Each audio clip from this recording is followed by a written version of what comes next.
And we see here that Gideon, he's available. He's not caught up in the hustle and bustle, the NASCAR pace of life, all of the distractions that we have in life. He's doing his ordinary task.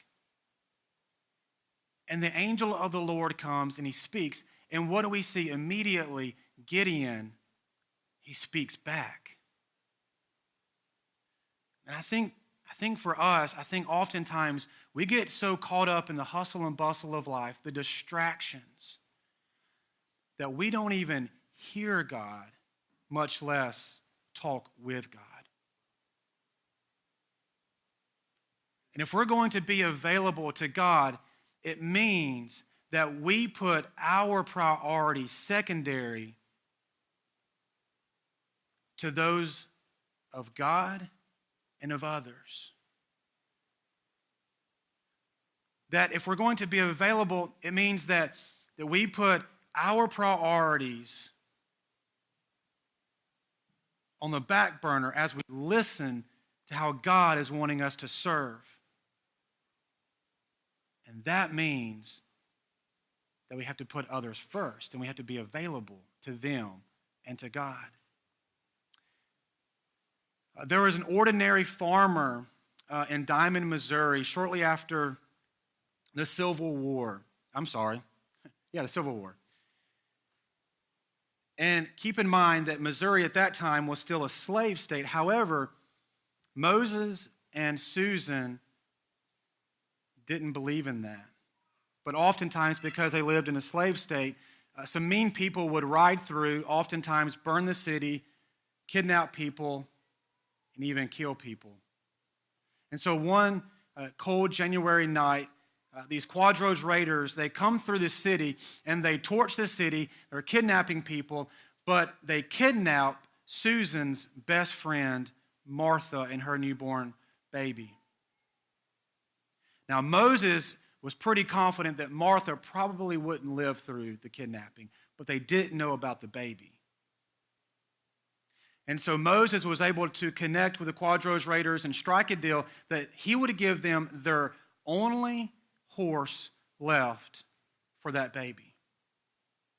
And so one cold January night, Moses gets on his horse and he rides out to meet Quadros raiders. And as he gets there, he sees these men lined up with torches and masks on their horses.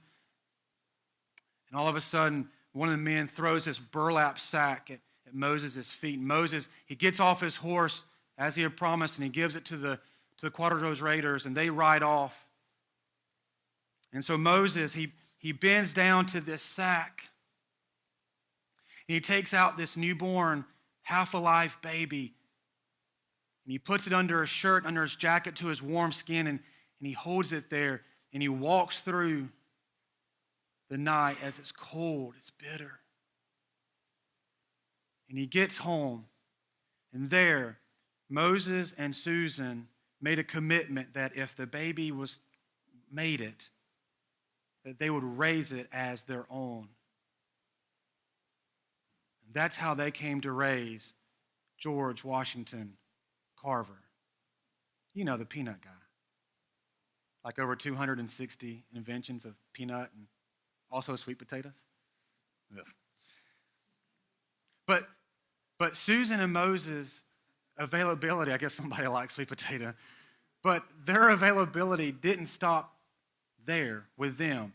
It continued on even with George Washington Carver. As he was a college student at Illinois, oftentimes on Saturdays he would take one of his professors, little 6-year-old kid, and he would teach him all about agriculture and the soil and the trees and the plants and shrubs. And he instilled a passion for agriculture in this little 6-year-old kid. That six-year little kid was Henry Wallace. Now, men, not Henry Wallace and Braveheart, so pipe down. But it was Henry Wallace who later became Secretary of Agriculture and then Vice President under Roosevelt. Now, you may be wondering, I thought Truman was vice president. You're right, he was. But remember, Roosevelt served 4 terms, and he had 3 vice presidents. Wallace was his second one. And there, as a vice president, he used his power to create a station down in Mexico that would hybridize wheat and corn for dry, arid climates, for those people that wouldn't have food otherwise. And he hired a young man named Norman Borlaug to run that station. And in 1970, Norman Borlaug won the Nobel Peace Prize Award for being accredited as saving the lives of over 2 billion people.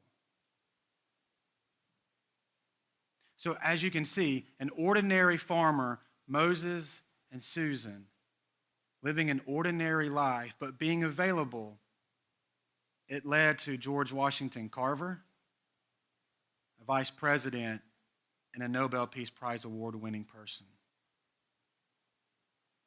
An ordinary person, extraordinary results. And for us in here, what are some ways maybe that you can be available to God and to others, putting your priorities second to those of others?